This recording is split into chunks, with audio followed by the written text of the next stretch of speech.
Hello everyone, welcome to Software Testing Expert Talk series. Today we have a guest who is a software test consultant having more than 21 years of experience of working in IT industry so far. He carries proficient knowledge in test automation and various tools related to it. He is a test automation architect in one of the prestigious organizations across the world, with having responsibility of developing organization-wide automated test strategies and frameworks. He is a member of BCS, the Chartered Institute for IT. Plus, he is the co-founder of the Klassi brand and have an open source automation framework named as Klassi JS, which is hosted on both NPM and GitHub. He has acted as technical advisor to a major fashion house and an expert witness to a leading international law firm. Not only that, he is also a speaker at tech conferences and meetups dealing with and highlighting test automation. In his personal life, he is also the proud father of 3 awesome kids named as Leanne, Leland, and Leshan, an ex-international rugby player, ex-military personnel. Please join your hand and help me in welcoming Mr. Larry Goddard. Hi, thank you, Ajay. Thank you very much for that. And it's a pleasure to be in here to talk to you today about my experiences and everything else that goes together with it. All right. From here on, I guess the whole concept here now is, what is Klassi JS? Where did it come from? How did I come about doing it? So without further ado, let me just yeah. So Klassi JS, it was born in itself out of the need for having a framework to test some work at one of my previous jobs a couple of moons ago, and where the concept was we had all this amount of test cases to get done. It was taking days to do it manually, and we wanted something to do to do it with automation. And that's where I decided to build a framework to do it. There are a lot of frameworks out there, but I looked at a lot of them and I decided it was not, doing what I wanted to do at that particular time. And that was that's where Klassi JS, the whole concept was born. It was just a framework at the time. The naming came later on. So in effect, it was built to do regression testing, and out of all the choices I had, you had Selenium, you had WebDriver IO that was now making its mark on the world, and all these other things. I looked at it, I decided then that I was going to stay in the JavaScript space and I was going to go with WebDriver IO. And so I started looking at it from that angle. And I mean, as all things considered, I went down that route. We looked at it. I created it, and it worked. And we decided to use it from then on with some tweaks over the years. So it's a Klassi JS itself. It's as you can see, it's just a debuggable BDD JavaScript test framework built on WebDriver IO and 𝐀𝐠𝐞𝐧𝐝. Because we staying with all the whole BDD thing and building with 𝐀𝐠𝐞𝐧𝐝. So in itself, it's a standard, what we call a standard framework to do regression testing. But I just thought that it would have been much better if we could have integrated other things in it instead of having separate frameworks to do separate things. And that's where, so now, as it stands now, Klassi JS is functional stroke regressional test tool. You could also test your APIs in there. You could also do accessibility testing. You can also do some visual testing as well, so visual comparison in there. And it's also, we also integrated the whole browser stack Lambda test and source lab integration. It works. They use all of them with it. It's easily used in those instances. So there are other features as we go along that I put in there for comfort, more for comfort than anything else, things like emailing, where you can email the report at the end of the day to whoever needed on the team. Things like the report that is being generated from it.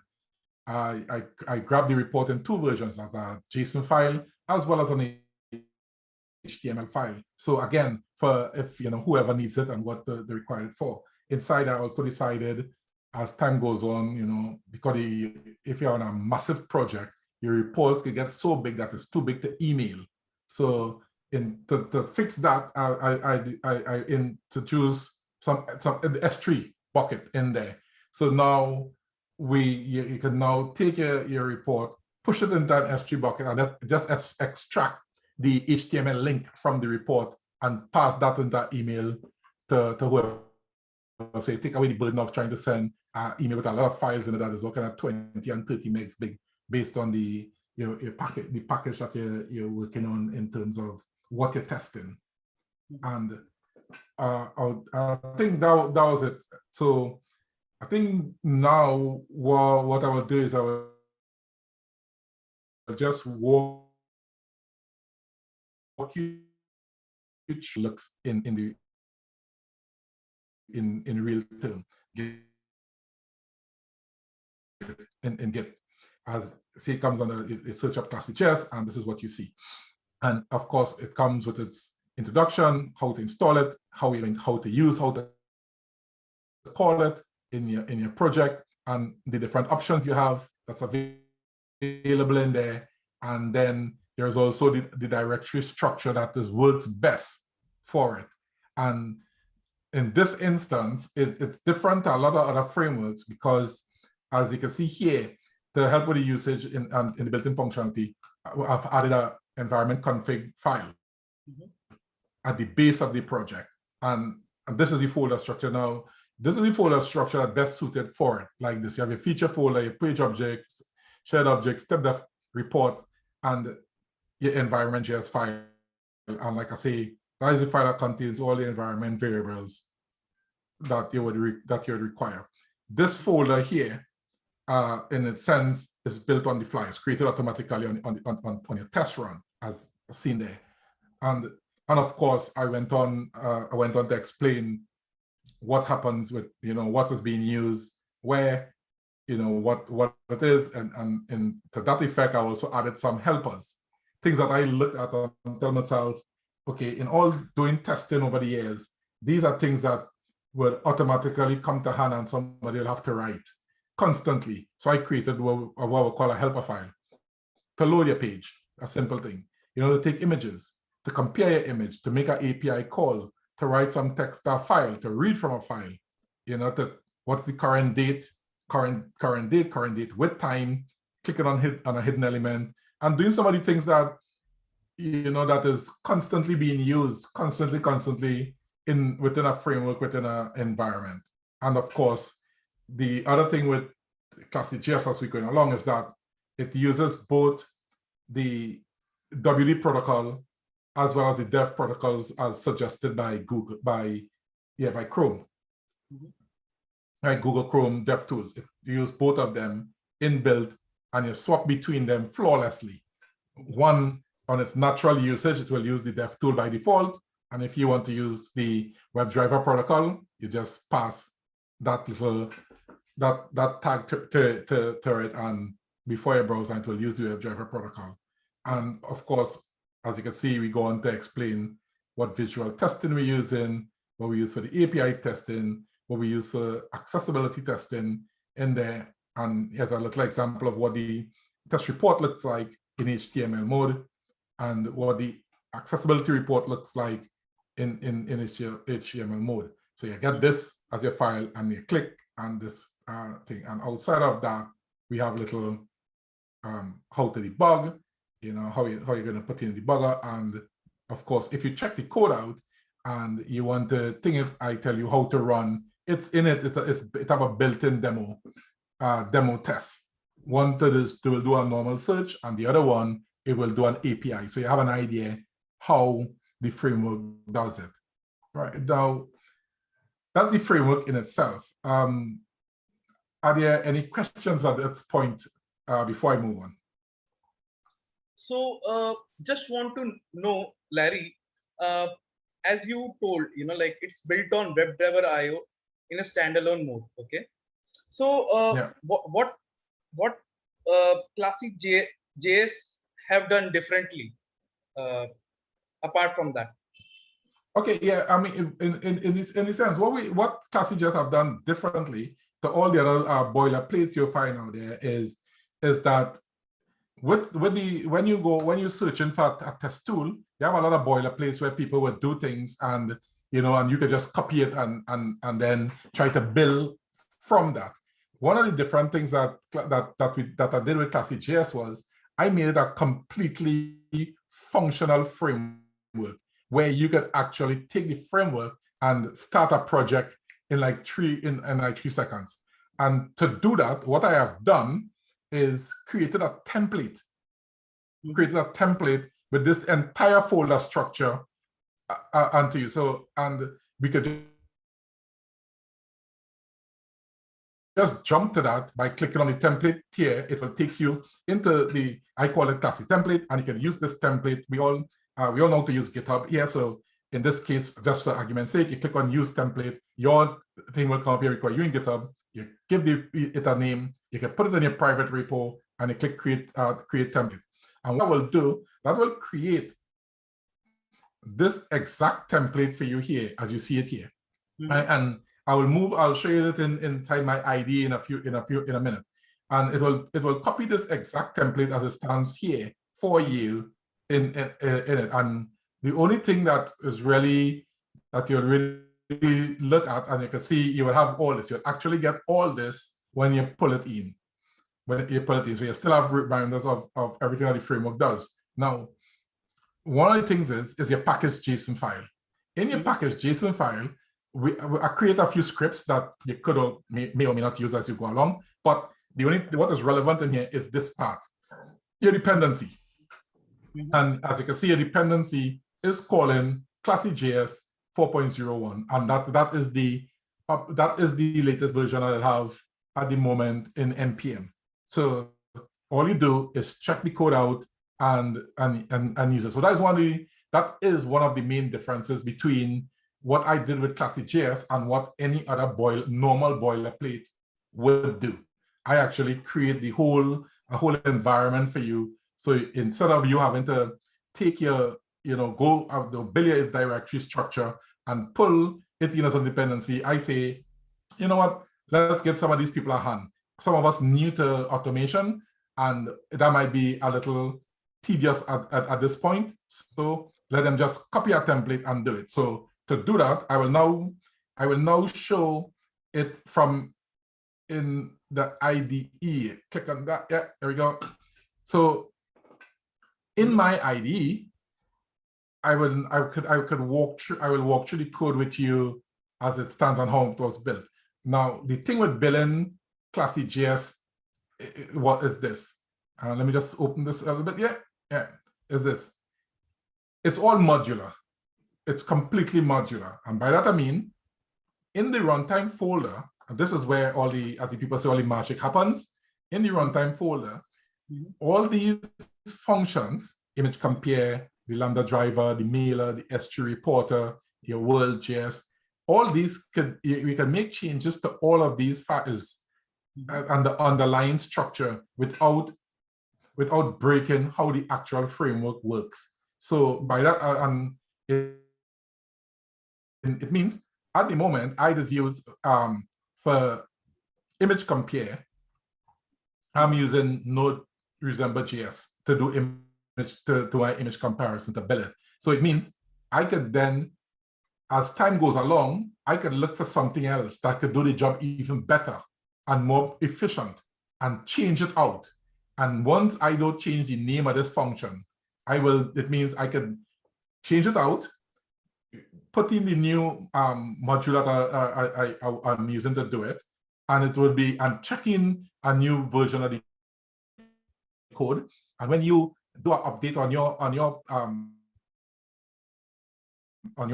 version, you get the new version. It will work in seamlessly as before because I didn't change the name of what the actual function is. In this case, image compare. And it's like that for all the other bits inside the framework. The mailer, in a sense, it is used node mailer. And again, I could change things out and things. So a billet modular, not only that, you now could say, oh, I like how this works. Could I use it? And you could literally come and copy this file out, rename it to whatever you want to call it, and it will work in your own project as well. And that was one of my reasons for doing it like that, to make things easier, so that when people come into the environment and they look at it, they can say, oh, this is good. And somewhere along the line, they get the confidence to take parts out of this one and use it for their own purposes with ease.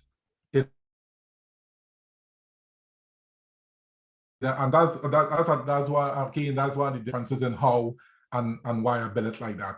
And why I build the index file that takes, well, we know what the index file is. This is like the brain of the operation. And this is where we create everything else, where we load it up, where we fire it up, where we pass in all the different variables for the tags for the options we will use later on, and things like that. So that in itself is how it is, and that's what it is. And as we hear, you would realize from looking and see a 𝐀𝐠𝐞𝐧𝐝𝐚 up here, because the framework in itself, it comes built in with the ability to use 𝐀𝐠𝐶I as a continuous integration tool. If you use Jenkins per se, then you could just write in your own Jenkins lines of code and pull it, and it will work just the same. And the same thing for AWS pipeline and all the others. And for that we have, because I have worked with Browser Stack and Lambda Test, I decided to build it in one time, so it's there. But if it is used Source Lab, the same process will follow. You could just create your thing and use it. And that's where this file comes in, the environment config file. Inside that file, if I may just move this, inside that file is where we call our environment. So your dev environment, your test environment, your UAT environment, your prod environment, your pre-prod environment, all these other environments, they come in and you list them under the environments, and then they are usable, globally usable across your project. It's just a matter of saying environment dot, and it will give you the whole list of the different environment that you require. And the other part of it, the other important part of the file, the way I've done it, is this data config file. And here is another thing. Your project name is this here. It will work comfortably without it. This here is just for that when the report is printed, it will have your project name in the report. So that's what that is there for. The email data section is where you would put a list of all the people who you require this email to go to, the report email to go to, and so they will get it. Like I said earlier on, we have a built-in email functionality inside. It will just send these little emails to who they need to be. This accessibility report, yes, is just there by default, and that is if you have accessibility, you do some accessibility testing, it will trigger and send that report with the email as well. So that's why this is just here by default. If you don't use accessibility, this is just be ignored. And then here is the setting to pick up your credentials for, in this case, this is Lambda Test. In this case, this is Browser Stack. And like I was saying earlier on as well, where we have a build this AWS so big to be sent by email. You can push to the S3 bucket and then extract it with just the HTML parts of the report. You can extract that and send it to the user. And this, of course, is your credentials, where you pass in your credentials, and that's it. And that in itself is all it takes to use it. So as it stands, right now, this framework will work as it is, and I'll show that in a second. It will work. We just won't be able to use Lambda tests or browser stack or send the AWS thing because we don't have credentials for it. You know, we don't have a thing there for it. Outside of that, everything else will work. Okay, and so I think that is it in terms of how it is. Ajay, do you have any other questions at this moment? So coming to next question, so I'm just thinking about why one should choose Klassi JS when there are many automation frameworks of JavaScript are readily available in the market. That's a good question, actually. I just think that because of the way that the reasoning behind it, I think you should choose Klassi JS for the fact that it's not just a boilerplate that you will now have to try and figure out, oh, how does this really work in its sense, and try to build around it. I think you should choose it from the point of view that, okay, here I am, I'm looking for something, I am new to the environment, not just new, but it will be mostly the people who now coming in would have this kind of urge. So they want something that they could use as an example to say, let me do a POC for my boss on how, you know, what is there. And that is where Klassi JS comes in. You could use it in the sense of it's already built, and that is now, I'll now show that by just changing screen. So now the template that I talked about earlier is here. And so this is why I'm saying you should use this one instead of, you know, some of the other boilerplates out there. One, and then it is completely used in WebDriver in a standalone form. And for that, we get away from having to create a config file specific for each environment. Now we could just have our thing and pass a variable for our environment inside our config file. Inside here, pass our values there in this one file, and it will do for all the different environments that we may create as we go along. Now, when you check the template out, as you see, it comes with all the, just as I show you. Now, if you use Lambda tests, all you're required to do is literally delete this folder. Go in and delete it, and done. And now you're using Lambda tests as your cross-browser person. And to take that, you come in here and in your thing file, and you delete that, and you pass in your credentials for Lambda tests. You pass in your credentials in there, and it will just work after that. You just pick it up and work. And that is, you know, and that is one of the reasons why I think you should choose this one as opposed to any of the other boilerplates out there. And I will just demo that to show a lot of other things as well. So this is me checking it out, my package JSON that you could use. And because we get rid of browser stack, we don't need this script anymore. We can get rid of that because we don't need it, right? These other scripts that we have here is again just a stepping. This is for continuous integration browser stack, so we could get rid of that one, delete. Right, and now we have continuous integration Lambda test local, and a dev and a start. Now, the reason for, so these are just scripts that you could build on or just delete them if you don't need them.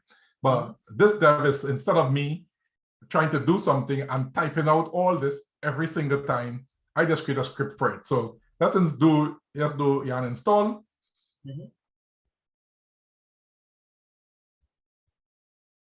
And while that getting installed, you will see it will find it. It will now go off and install itself. It's done. Let's go back to the terminal window.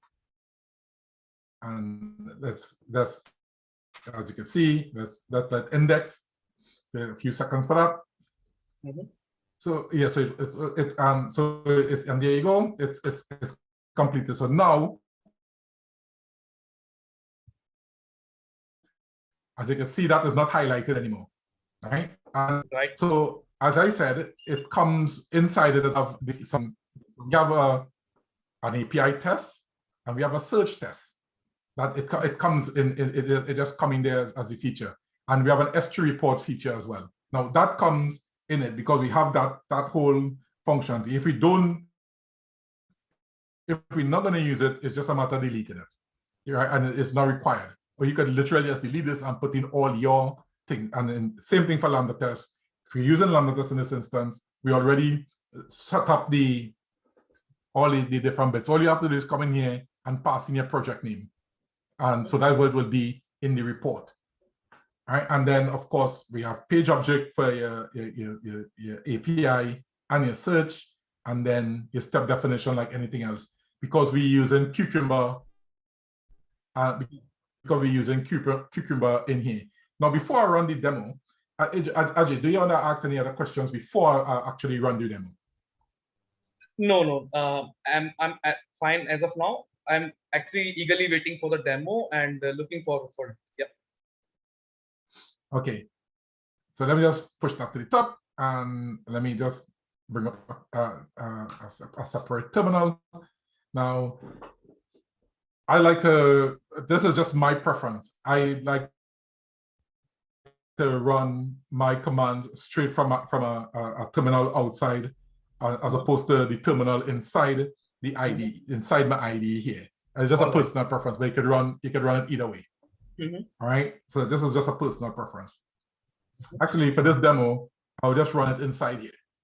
Okay, now, so when we look back and we know, like I say, I created this instead of having to type out the entire thing, and I'm running a tag called search from inside the get method feature. So it's called go search, and the tag is search. In the get method feature, we have the API one. So what I'm going to do for this demo is I'm just going to delete the tag, the actual tag, and just use it. So here I will say yarn run dev at search. Now, and hit enter. Ooh, what a catastrophe! What sadness! What happened there? Let's go. Let's see what's happening here. Let's see what's happening here. It pull get video browser stack. Oh, so let's fix that. Let me just go backwards one into here, and I will run the demo from here. Okay. Reason being, the template is set up for you to fill out some data and stuff to use the template when you pull it. So I'll run the demo from here. So same thing, yarn run dev, and just to ensure that it says yep. So no tags, and dev at search, and go.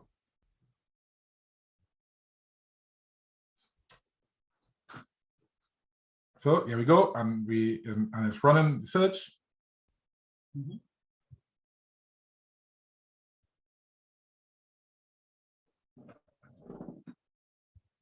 And as the search is running, as it's running through it, you would see, as you can see there just now, the page just got small, and before it extracted back to its normal size.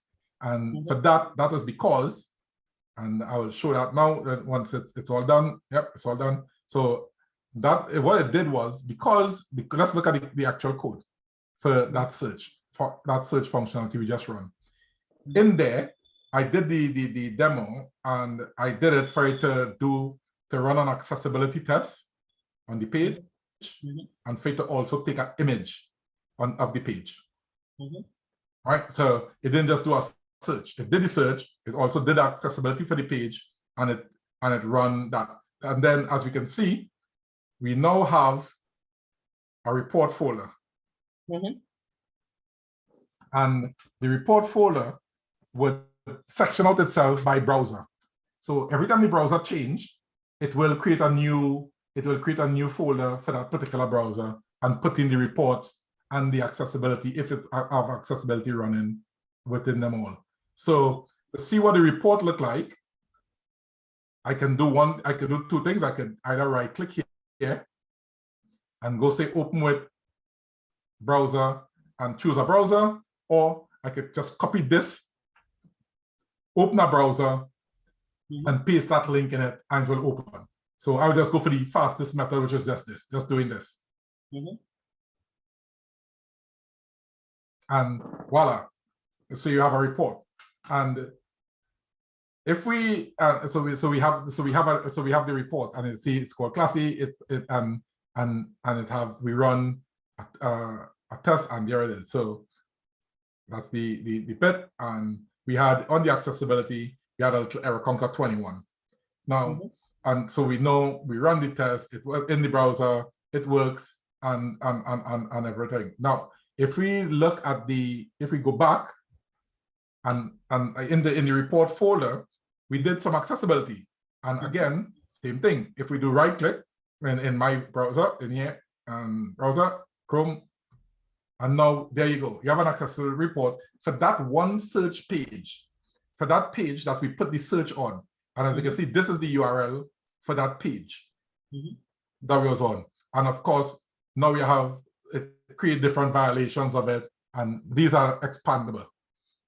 And your dev now will know, oh, we know what's wrong, and they can go ahead and fix it from an accessibility point of view. It tells you your image must have alternate text, and it tells you where the image is, and you just need to undergo it. So it's a kind of a built-in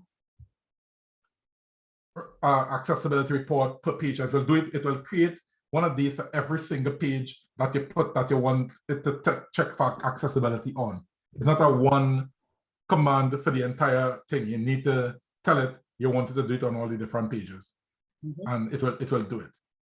And so those are the reports that comes out. So you have this one, and you have that one that comes out immediately out of your report.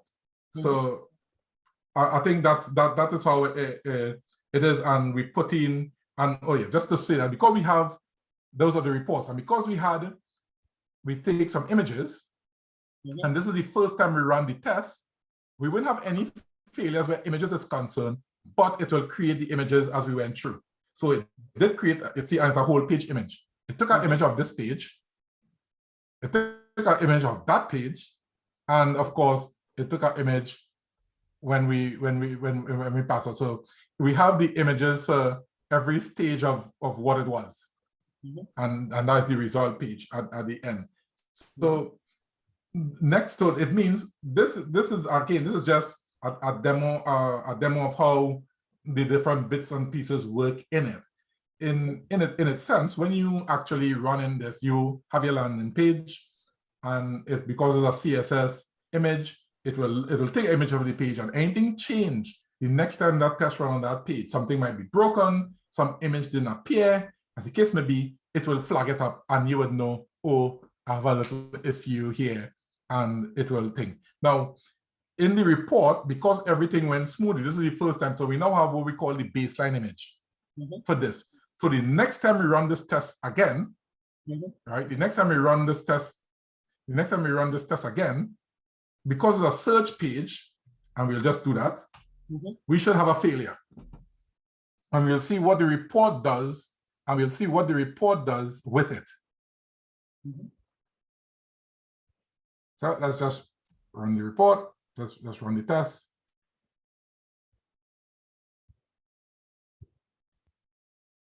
Let's see if we had if it failed or if it was just so geniusly good.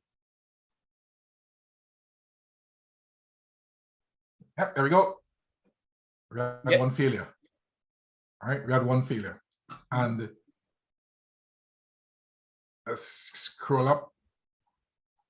Actually, we have our so we see, and we know here from our console that is an image that failed. Right? I was expecting 0.1, and now how does that look in the report? Well, if we look at the report, that would be this one, because this is the first one that ran at 1700 yeah, 17, yeah, 1748, and this one is the XML. Where is it? Where's my report? Oh yeah, there we go. Let's open it back and open in browser Chrome. Wrong report. Sorry, my bad. Opening the wrong report. Come on, get away, get away. Open the wrong report. Let's just cut John McKinney code and get the correct report. And here we go. Yep, 170610. That's the report. That's the report we need. That's the latest report. Open in the browser and open. And there you go. It failed. Now, when we open the report, now we have a difference. So we still have where we went. We still have the error content. And now we have something that says, and this pops out, it tells us that we had an image failure. Okay. Yeah. And then what it did was, it took a screenshot of the page that it was on when the image failed. So you have that in your report now. So now you know what failed, where it is, and it also tells you which one failed. As you can see, it was space 999 result 1.2 PNG. So that was the failure. Now, the thing is, because this is one image, because this is just one image that failed, let's just jump up here to our artifacts folder.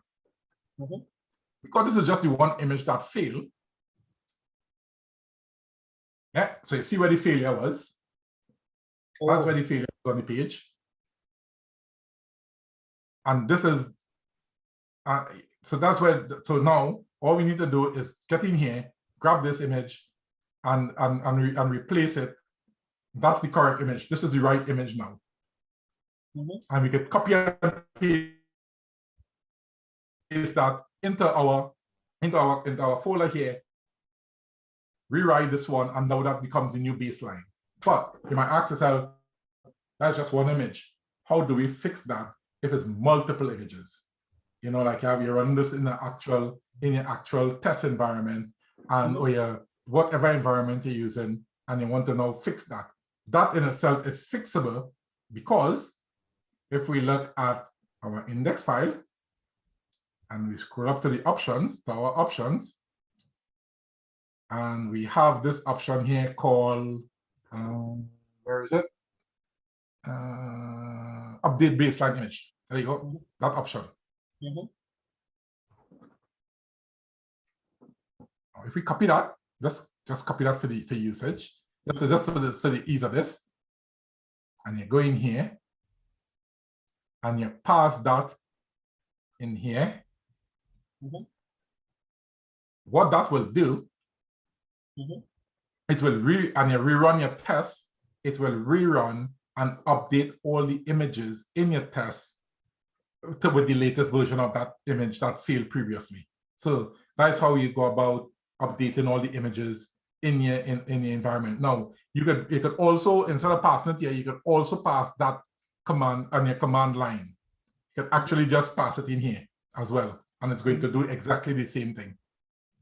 And it will do exactly the same thing. You pass it and you pass that, and it will just update all the images that failed previously. It will update them. Okay. Right now, that's the search functionality. And now we also deal with like the APIs. I say we have the ability to write code and test your APIs as well. You know, and as soon as this is, well, let's get run in the background. And so to do that, you have we could run when this finished. I think it's done there. I think it is. Let me just scroll up here a little bit. Yeah, I think it's finished. Yeah. So the thing is, now we could pass, we pass in search.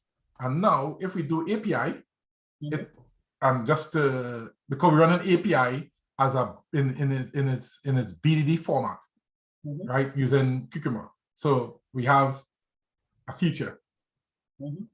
Get a call, check something, do some stuff, and run some data on the screen.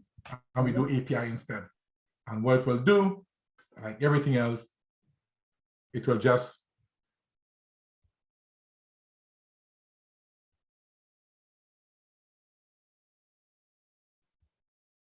there you go, it's done. And then if we scroll back up slightly, that's why we came, that's why we did it. I bring this here so you can see it. And let's go up. And so here we run. So there's it. So we run the API call. And as you can see, it started to run the functionality. So given that you call an endpoint, so it captured the response time. There is a response time in milliseconds. And then it checked that the status code was 200 and it printed because we know that is what it did. So that one will pass. And here we'd say just return the content of the API. In this case, we're using what's that thing called? It's just a site where it's there for testing for you to test the API stuff, and that's what we're using. So they just bring back what have on it's called HTTP bin. That's what it does, and that's just the content of it. So this could be the content of your actual API, maybe your users, your different renditions and everything, and that is what it is, and and that is how it works. And this little bit here that you're seeing in my thing is I am running NYC for code coverage to see is my code coverage thing to see what it does, and this just tells you how much. In this case, it used all of it, and it didn't use any part of the DuckDuckGo search bit of it. And so there's just something you add in as you go along for different bits and pieces. Depends on all what you need. And for that, I'm using what they call NYC, and that is what produced that code coverage thing on the bottom there. So I think that's it in its sense, how the framework works, how it is, and you just cutting the framework. You're cutting it, and you have a template already built for you, and you can use that, and away you go, and it's usable. And then you go off and write your own, code. Okay. And so that's it in a nutshell. So any questions? So I see some Cucumber files in features under features. Okay. So do we need something from like how can we set up Cucumber features here on Klassi JS? Okay, because it's a BDD framework, so that means by definition we're gonna run Cucumber. I mean it's simple. You create your feature, like in this case, let's say this one. You literally just create a file with the .feature extension in your feature folder, and remember the folder structure. This folder structure is specific to how Klassi JS would work. In some places, you would find where you have your feature folder, and inside this folder, you have your page object folder, as well as a step definition folder, all living inside the feature folder. So you have, as part and parcel. I choose not to do that. I choose to build it in this way and separate them in their own space. But the building, but this here follows the standard that you can literally go on cucumber.io. I think that is the website called cucumber.io. You can literally and copy and paste a feature from there straight into a page in here, and it will work.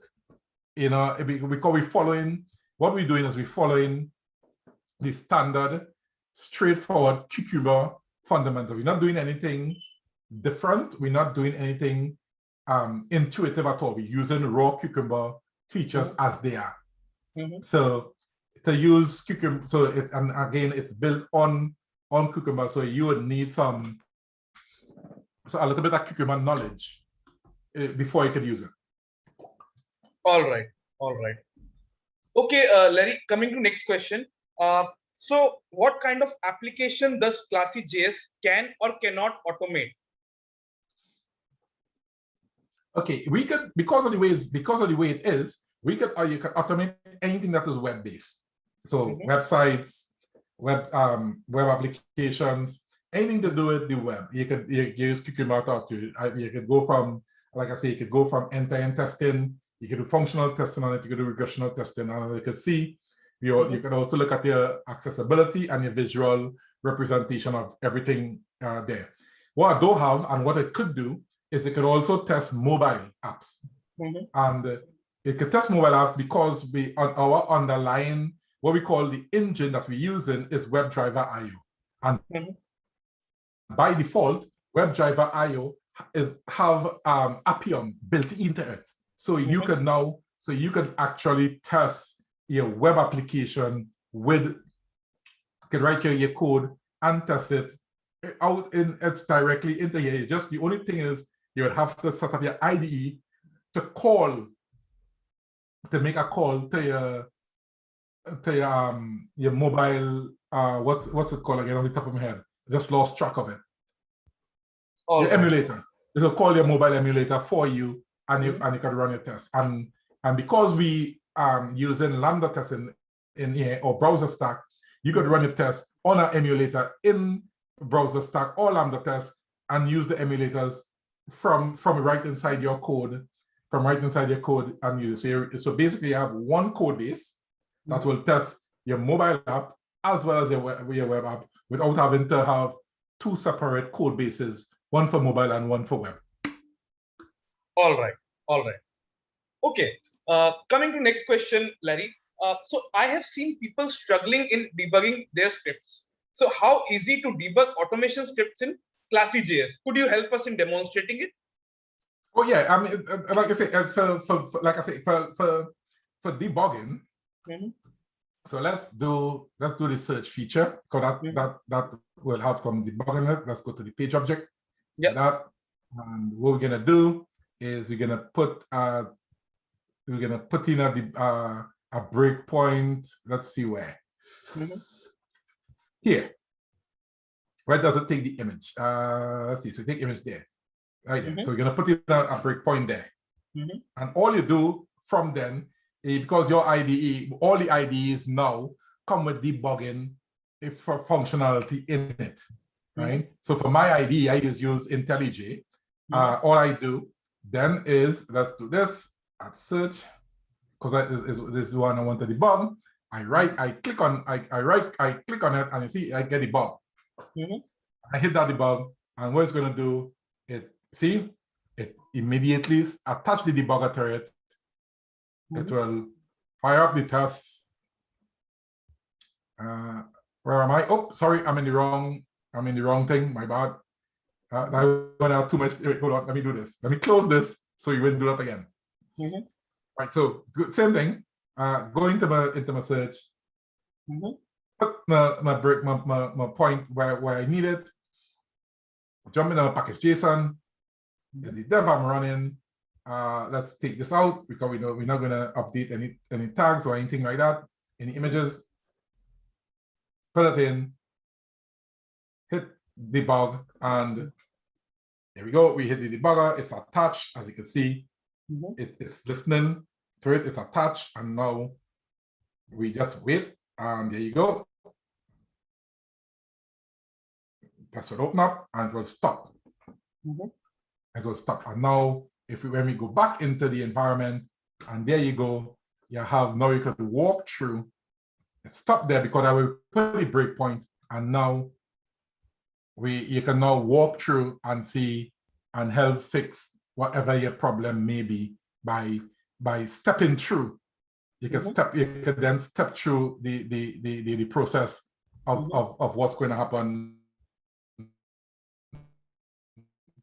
in taking. So that's how easy it is to use to debug your code using Klassi JS in your using IDE. And I've tested this, and it's that easy in both IntelliJ and VS Code, right? And VS Code.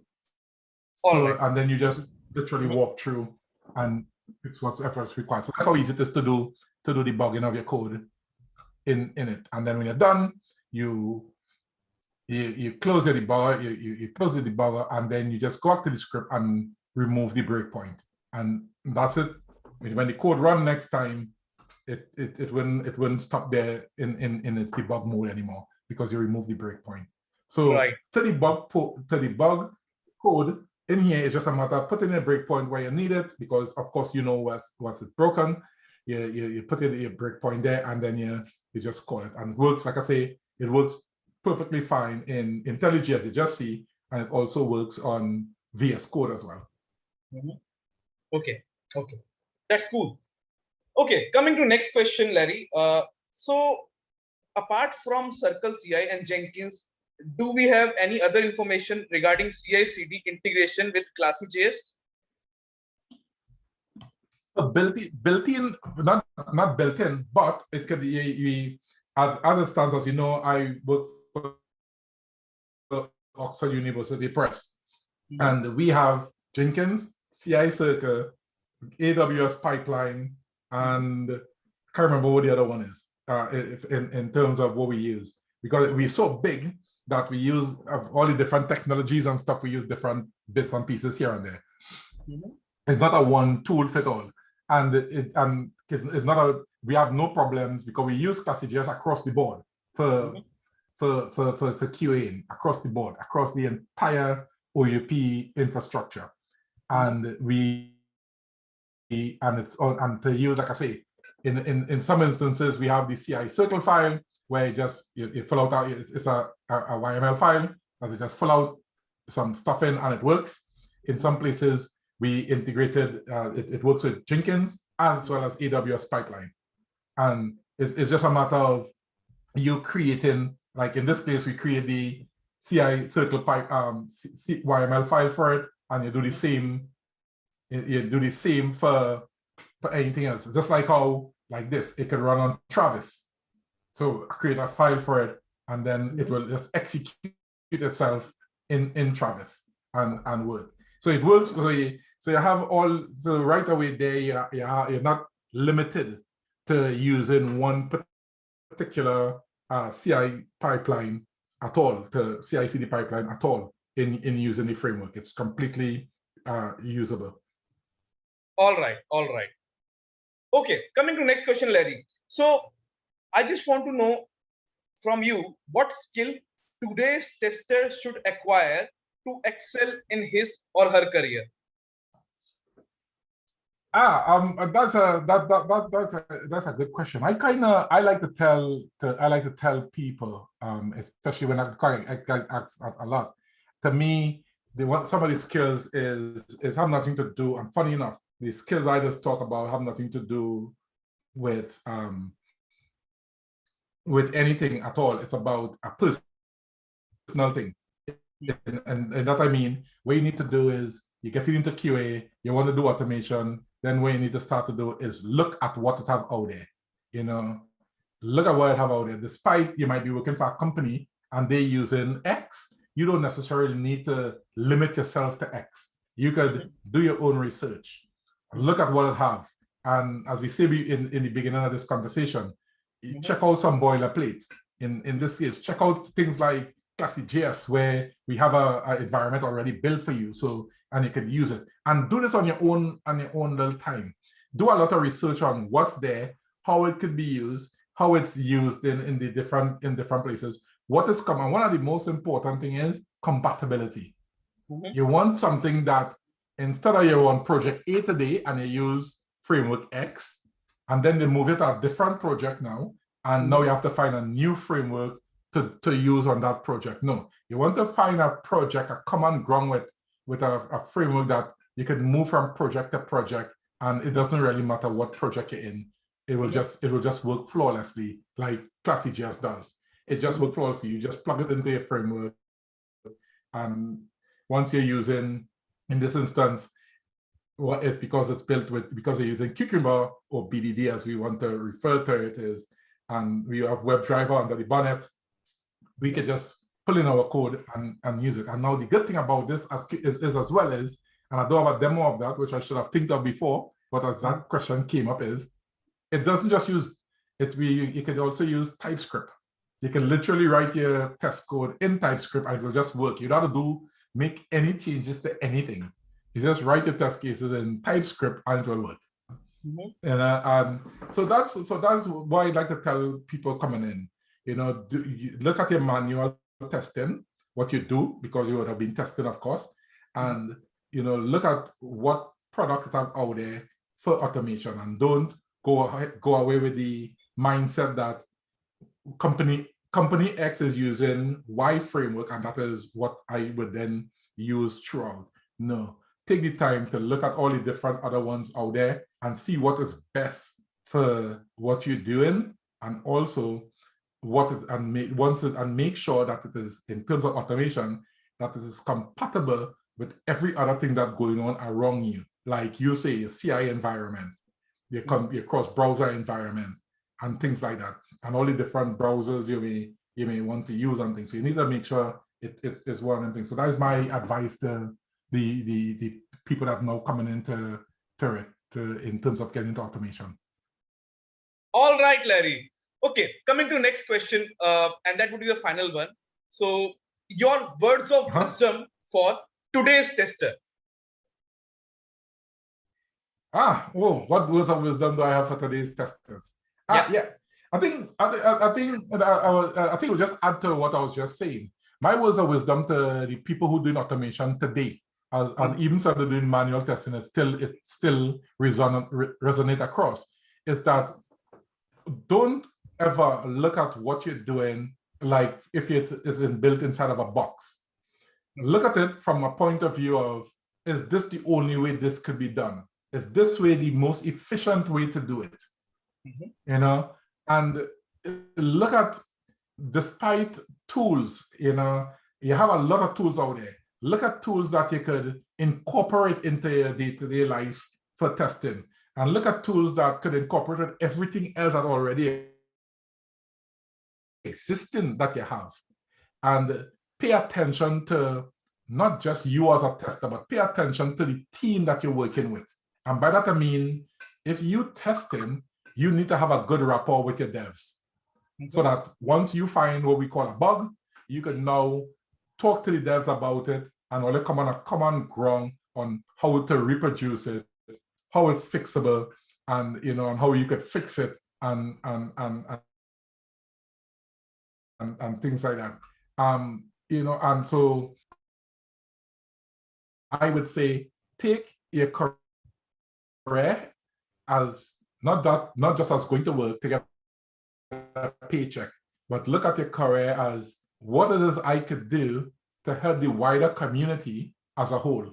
And and you follow the footsteps of like people like myself and others, where we decided, okay, to do that, what we can do is take our knowledge and build something that the people that come in after us could use, and try to do that. So you put the knowledge out there, and then you get yourself involved in tech talks and join all these different organizations where you have access to conferences and talks by different people from different aspects, because QA is not just in a box.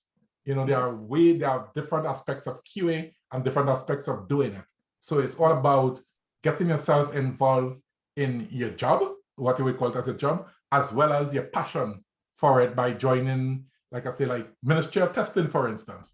You join a little organization like that where it's a community, and you can learn from it. So you join, so you have these communities where you do stuff. And the same thing, and that's just to say, like for Klassi JS, just to add this, is that's what we did with it. And that's what I did with it. I created it, and I also created a glitter that you could use that to ask any questions that you have for it. And in the interim, so you have that, and you ask your questions, and it will be we will respond to it from there, and that now add to the wider community who are using it, where they can now come in and have a problem, but the question may have already been asked, and they can pick it up from in the community. And like everything else, that's how I say you should do it as a QA engineer. It doesn't matter what your label is, but that's how I look at it. That's my word of wisdom to them. Use it, get the experience, and then join these little things to where you can then pass back to the wider community. Awesome, Larry. Thanks for sharing this much knowledge and your words of wisdom. for today's tester. If anyone wants to reach out to you over the internet, and then what are the ways to reach out to you? I think what you I know you could push this onto your channels. I have you could get me on LinkedIn. I'm on Twitter. I'm on LinkedIn. I'm on Twitter, and I'm also, like I said, I'm also have the Gitter account that they could use. I think if my memory serves me right, I think I send you those. I think I send you those links. But what I'll do is after this, I'll send it to you again so you can add it. So you can add it to them for them, so anybody looking at it could see it there. I will send that to you. Yeah, I will add them in the description of this video. Yes. Yeah. All right. Larry, finally, we have reached to closure of this wonderful session on Klassi JS presented by you. Anything else you want to share before we wrap up this session? Yeah, I think the only thing I would like to share to people is, like I said, go out there, look at the different frameworks we have out there for usage. Make sure it is what you require for what you want to do, and use them like that. And then after you learn, give back to the wider community. And it's a way of us saying, okay, I have learned this, and now let me share it with everybody else so they can know what I know. And I think that will make testing a better world to live in. Right. So you mean to say sharing is caring? Yeah, there you go. Sharing is caring. That you wrapped it up perfectly. All right. Caring is sharing. And to that, I would say thank you very much for reaching out to me and having me on your program, where I could just pass on knowledge. And I'm available for any other time you want to talk about something other than Klassi JS, but just on a testing automation, from a whole testing automation point of view. I'm also available for that. So you can just reach out. And again, thank you for having me. Thank you, Larry. We are glad that you came here and presented a tool named as Klassi JS and shown a demonstration to us. Thanks, Larry, for joining us over STET and sharing your knowledge based on your experience in your tenure in IT industry so far. Hope our audience would learn a lot of things moving on this session, and we would be expecting more such deep dive sessions in upcoming days as well. We wish you all the best for upcoming projects on which you're working on, and thanks for being part of our STET journey. Yeah, thank you very much for having me.